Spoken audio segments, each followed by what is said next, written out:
The following tutorial will cover Windows Live Movie Maker 2012.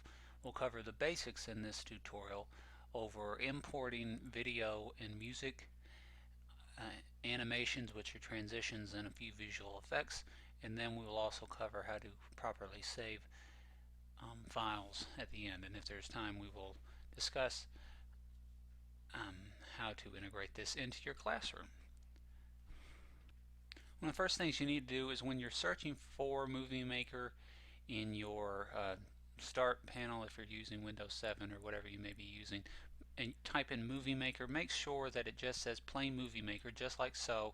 If it says Windows Live Movie Maker, that is the wrong version. That will be Windows Live Movie Maker 2011, which is a fine program, but does not have the same options as 2012, and that's what we're discussing today.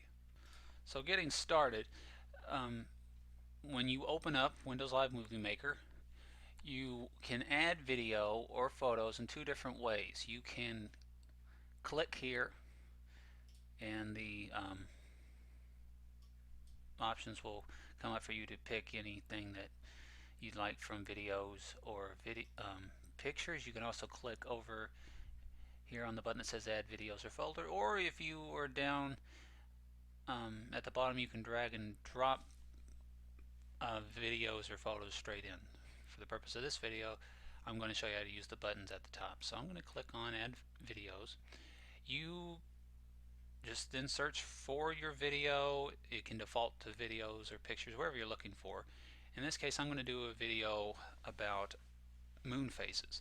So you'll notice here that I've got two different versions. These are the same videos, but it's showing you a Windows media file and a QuickTime file. The Windows files will work properly with Movie Maker. Sometimes QuickTime files, which are more compatible with Apple, will work, but in this case they would not. I'll show you really quick. If you were to add this in, it would give you a triangle showing you that it was incompatible and it would not work. So just delete that. Let's try again and add the correct files. Control, you can do multiple files importing at the same time. And your videos are in. Now that your videos are in, you want to crop them. So click on your video. You'll notice at the top it says Video Tools. Click on Video Tools. It gives you the options of what you could do with each video clip.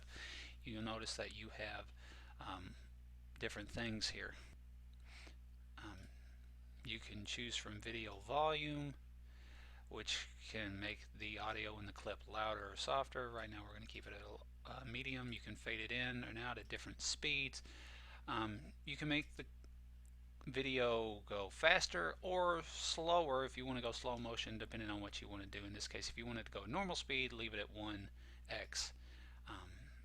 You can also split the clip into different tools. You can trim them. You can set different start points and end points. So we want to edit this clip.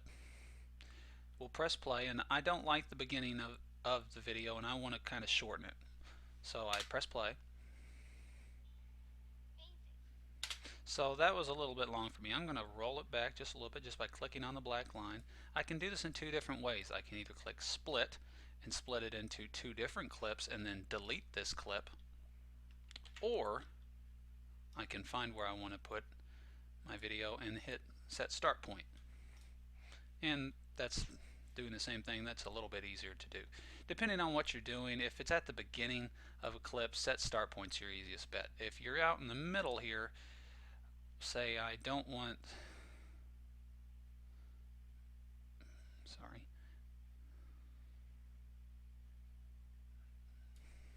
say I don't want this section with the little girl in it, I would hit split. Now I know that's where she starts, and then I can find where she's finished talking and hit set start point. So that way my video will start there, and I've cut out that whole section. So now you want to add in music. You can do this in different ways. It can add it at different points. So I want to make sure I click all the way back to the beginning. That black line is there. Click on Add Music. You can get it from these different free sources online, or you can use the music that you already have on your computer, which I'll be doing. I'm going to add music instead of add from current point. This one here, add at current point, comes in handy if you're, say, out in the middle of your video and you want it here instead of at the beginning. So I'm going to click on Add Music, find the song I want to put in. You can find it wherever you've got it saved. Click Open, and you'll know your music has been imported when you see the sound waves. Now notice here that my music doesn't start till right here, but I want it to start right away. I'm going to click on Music Tools and do the same thing I could do with the video clip.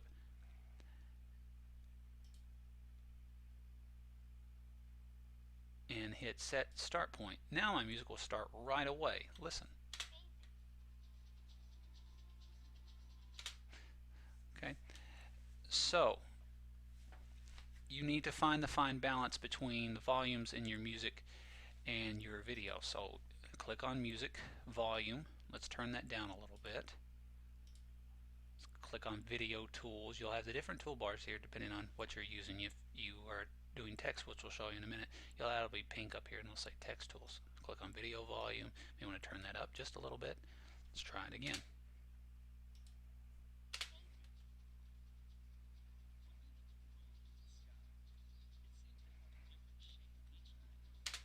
Okay, so we found the balance, and you can continue playing around with that until you're satisfied with the volumes with your video and your music.